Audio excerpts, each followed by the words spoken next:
Hello लोगोफोर खुलुमबाय आंनि बे बड स्मार्ट टेक्नोलॉजी चेनेलाव नोंथांमोनखौ बयखौबो बरायबावबाय। दिनैनि भिडिअआ जोबोद स्पेशल माने आंनि थाखाय आंनि लाइफआव आं बे भिडिअजों बे फर्मुलाजों आं लाइफखौ माने यूट्यूबखौ आं ग्र' खालामदों। दिनै बे भिडिअखौ आं नोंथांमोननि सिगाङाव शेयार खालामनाय जाबाय आरो आं शेयार खालामखागौमोन आरो आङो खिन्थालांबाय थागोन। दाबो आङो जेसेबांखिनि भिडिअ बानायदों मोनसेबो भिडिअआ फेक नङा लोगोफोर। आङो आरो बे आंनि चेनेलाव आं फेक भिडिअबो बानाया आरो आङो जानला मानला भिडिअफोरबो आं हगारलाबाया। आं जि बुंगोन जि प्रेक्टिकेलि आं नोंथांमोननो खिन्थागोन बियो रियेल आरो आं सिगांनिफ्राय जा खिन्थाबोदों बे गासिबो रियेल गोजा आरो दिनैनि भिडिअआ बै भिडिअफोरनिफ्राय माने बिराद माने स्पेशल आंनि थाखाय, जायनि थाखाय आङो दिनैसिम यूट्यूब चेनेलखौ आं ग्र' खालामनानै आङो मोनबोदों आरो हमदांना मोनबोदों। बेखौ आं नोंथांमोननो शेयार खालामनो सानदों। जेरै हमनानै ला नोंथाङा माबा मोनसे बिजनेस मावोबा नोंथांनि बिजनेस मावनायाव नोंथाङा रोङाब्ला सोरबा गावनि असे बायदि साननानै नोंथांनो गाइड होयो अब्ला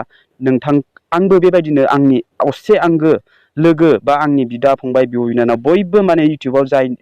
जारनि सुरु खालामदों बा सुरु खालामनो सानदों, जा यूट्यूब जायनाव माने इउज खालामदों, यूट्यूब प्लेटफर्माव नोंथाङा रां खामायनो सानदों, बिनि थाखाय आं नोंथांनो माने आंनि आंगो असे बायदि साननानै आं बे भिडिअखौ दिनै बानायनाय जादों। बे भिडिअनि बदलि आं नोंथांखौ जे आंखौ लाइक खालामथारनांगौ आंनि भिडिअखौ बा साबस्क्राइब खालामथारनांगौ आं जेबो फर्स खालामना नोंथांनि गोसो, बाट बे भिडिअआ आंनि थाखाय जोबोद स्पेशल। दिनै आं नोंथांनो खिन्थागोन जे नोंथांनि चेनेलखौ नोंथाङा बोरै ग्र' खालामनांगौ, मा सेटिं, मोनब्रै सेटिं दङ जाय सेटिंखौ खालामोब्ला नोंथांनि चेनेला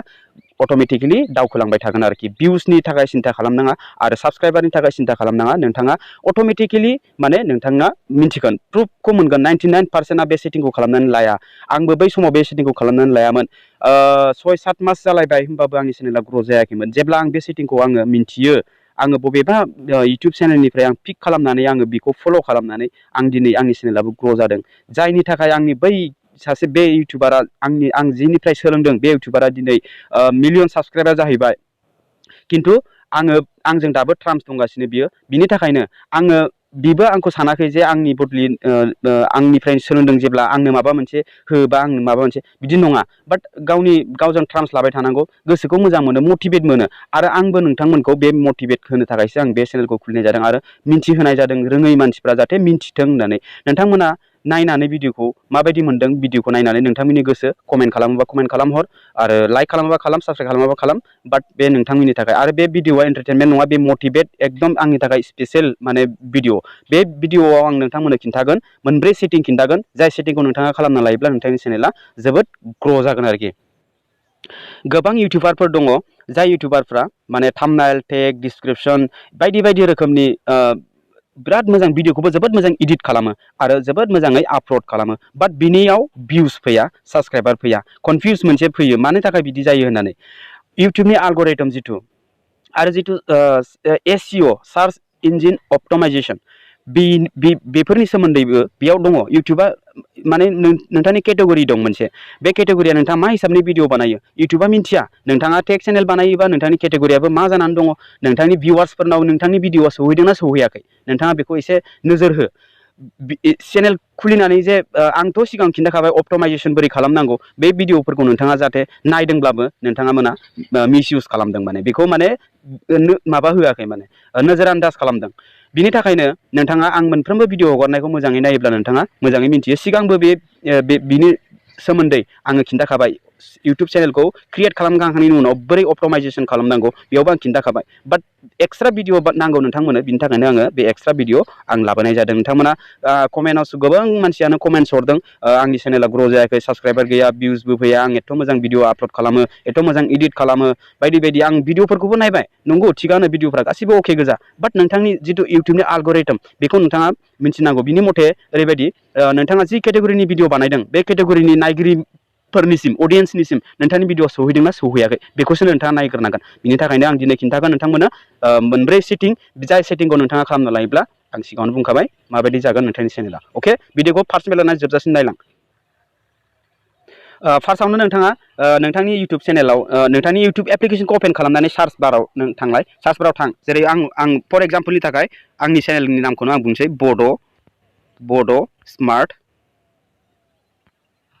बड' स्मार्ट टेक्न'लजि, बे आंनि चेनेलनि नाम। बेयाव आङो सार्च खालामनाय लोगो लोगो आंनि चेनेला एसिअ सार्च इन्जिन अप्टिमाइजेसन फार्स्टआवनो फैगोन नै आंनि चेनेलनि नामा फार्स्टआवनो फैबाय अब्ला नोंथाङाबो नोंथांनि इउटुब चेनेलाव आंनि नामखौ सार्च खालाम एबा नोंथांनि चेनेलनि नामखौ सार्च खालामनानै नाय बे फार्स्टआव फैदोंना फैयाखै अब्ला बेखौ फार्स्टआव फैहोनोबा मा खालामनांगोन बेखौ आं दा भिडिअआव खिन्थागासिनो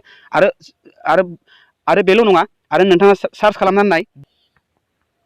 बड' टेक्न'लजि चेनेल अके आं बेखौ सार्च खालामबाय बेखौ सार्च खालामबाबो आंनि भिडिअआ नै सेकेन्डआव आंना रेंक जानानै दङ थिग बेफोरबायदि सार्च इन्जिन अप्टिमाइजेसन नोंथाङा बड' टेक्निकेल चेनेल बड' माबा चेनेल नोंथाङा सार्च खालामनानै नाय आंनि भिडिअआ नोंथांनि इन्टारफेसआव फैखाथारगोन आरोखि बे सार्च बाराव अके थिग आरो आंनि गुबुन मोनसे चेनेल आर'नाइ टेक्निकेल बे आंनि गुबुन मोनसे हिन्दी टेक्निकेल चेनेल बेबो फार्स्टआवनो आंनि माबाया चेनेलनि नामा फार्स्ट सार्च बारावनो फैनानै दंफैयो आरो आंनि भिडिअफ्राबो गासैबो बेयावनो फैजोबनानै दंफैयो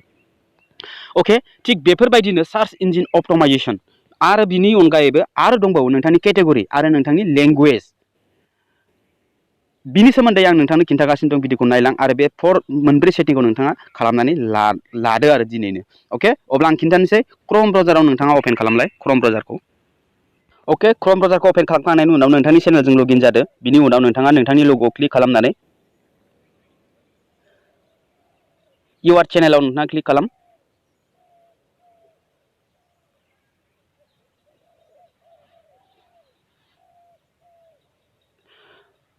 इउआर चेनेलाव क्लिक खालामखांनायनि उनाव नैबे कास्टमाइज चेनेलाव नोंथाङा क्लिक खालाम खनसे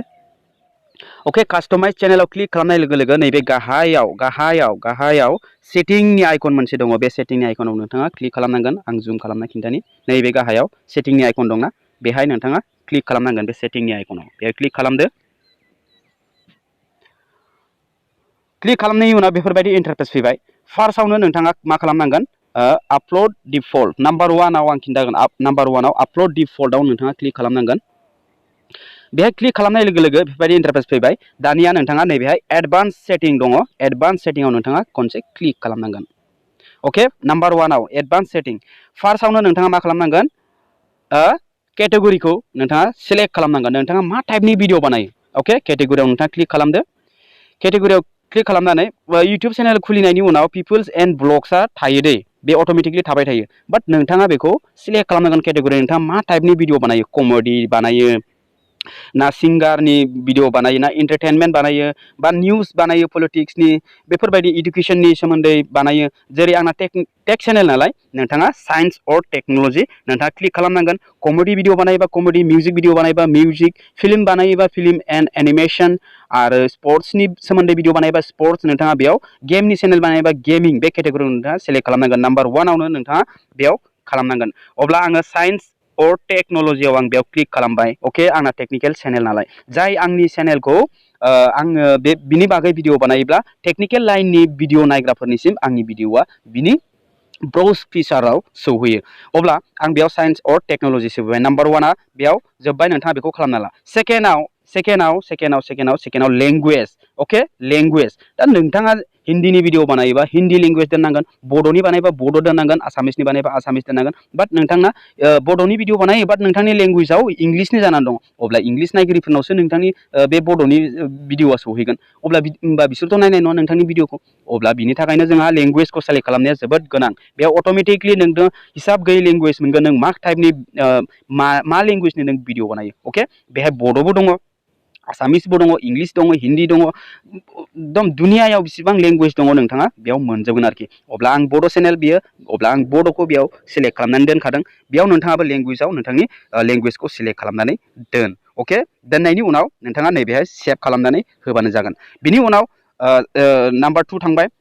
दा नाम्बार 3याव नोंथाङा बे चेनेलाव क्लिक खालामनांगोन बे चेनेलाव बेहाय बे चेनेलाव नोंथाङा क्लिक खालामनांगोन बे चेनेलाव क्लिक खालामबाय अके बेयाव चेनेलाव क्लिक खालामनाय लोगो लोगो अके नोंथांनि बेयाव दङ किवर्ड्सखौ नोंथाङा एकदमबारे होथारनांगोन बे मेन जाय दहाय नोंथाङा बुंदोंमोन ना आङो किवर्ड सार्च इन्जिन अप्टिमाइजेसन एसिअ होनना बुङो बे एसिअखौ नोंथाङा बेहाय होनांगोन किवर्ड्सखौ फार्स्टआवनो नोंथांनि चेनेलनि नाम आरो गिदिर गिदिर इउटिउबार क्रिएटर्सफोरनि नामखौबो नोंथाङा बेहाय होनो हागोन जाय क्रिएटर्सफोरनि भिडिअ फैयोब्लानो बिसिनि ब्राउज फिचाराव नोंथांनि भिडिअआ नुजायो आरो सार्च बारावबो जेरै हमनानै ला बि भइस आरो गिदिर गिदिर बिदिनो इउटुबारफोर दङ बेफोरनि चेनेलनि नामखौबो नोंथाङा होजायो बेयाव आं बड' स्मार्ट टेक्न'लजि बड' टेक चेनेल बेफोरनि बे किवर्ड जेसेबां दङ बेयाव सार्च खालामनाय लोगो लोगो आंनि चेनेला बेयाव नुजाहैगोन जायनि थाखाय नोंथाङा बे सार्च इन्जिन अप्टिमाइजेसनखौ नोंथाङा खालामना लायाखै बिनि थाखायनो नोंथांनि चेनेलाबो नोंथांनि भिडिअआबो बेयाव नुजाफैयाखै बिनि थाखायनो बे किवर्ड्सआ मेन बे किवर्ड्सआव नोंथाङा नोंथांनि चेनेलनि नाम आरो गिदिर गिदिर creators technical channel technical line बेफोरबायदिनि सोंनाय माखौ बांसिन सार्च खालामो नोंथांनि भिडिअनि बागै बेखौ नोंथाङा बे किवर्ड्सखौ बेहाय होनांगोन आरोखि बेयाव होनानै किवर्ड्सखौ ओरैबायदि होनांगोन लिरनानै नोंथाङा कमा होनानै नोंथाङा नैबेयाव सेभ खालामनानै होनांगोन बे किवर्ड्सआ मेन आरो लास्ट मोस्ट इम्परटेन्ट सेटिं बे किवर्डआबो जोबोद इम्परटेन्ट आरो आं सिगां खिन्थाबोखाबाय मोननै आरो नैबे किवर्ड्स ओमफ्राय लास्ट इम्परटेन्ट सेटिंआ जाहैबाय एडभान्स सेटिंआव नोंथाङा क्लिक खालामनांगोन बेहायनो लोगो लोगोनो ओमफ्राय एडभान्स सेटिंआव क्लिक खालामनाय लोगो लोगो नैबेहाय नुगोन नोंथाङा कन्टेन्ट मेड फर किड्स नोंथांखौ सोंदों नोंथांनि भिडिअआ गथ'फोरनि थाखाय नामा गथ'फोरनि थाखायबा नोंथाङा येसआव नोंथाङा बेखौ दोननांगोन आरो गथ'फोरनि थाखाय नङा अब्ला नोंथाङा न'आव नोंथाङा दोननांगोन आइ want to review this setting for every video बेखौ नोंथाङा खालामना लानाङा मानो होनब्ला नोंथाङा मोनफ्रोमबो भिडिअ आपल'ड खालामग्राफ्रामबो नोंखौ सोंगोन बे भिडिअआ गथ'फोरनि थाखाय ना नङा बिदि होननानै ओंखायनो नोंना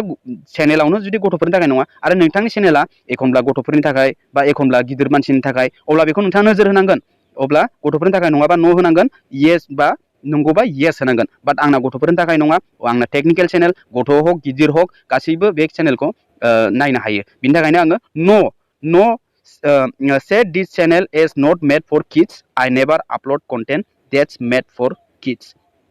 आं गथ'फोरनि थाखाय गेलेनाय गथ'फोरनि माबा बेफोरबायदिनि भिडिअखौनो बानाया बिनि थाखायनो आं न' सेट खालामदोंखादों बे पार्मानेन्टलि बिनि थाखायनो आं बेखौ न' दोनदों नोंथाङाबो बेखौ न' दोननानै ला आरो जुदि नोंथाङा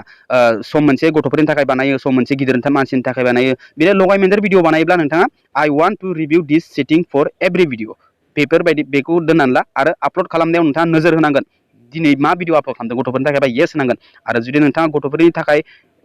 ल' भिडिअ बानायो अब्ला येसआव क्लिक खालामनानै दोननांगोन अब्ला नोंथांखौ बे सोंला आरो बे बार बिदि नुजाफैबाय थाया बे मोनब्रै सेटिंखौ नोंथाङा खालामनानै ला बिनि उनाव नोंथाङा नायगोन नुगोन नोंथांनि चेनेला माबायदि ग्र' जालांबाय थागोन अके लोगोफोर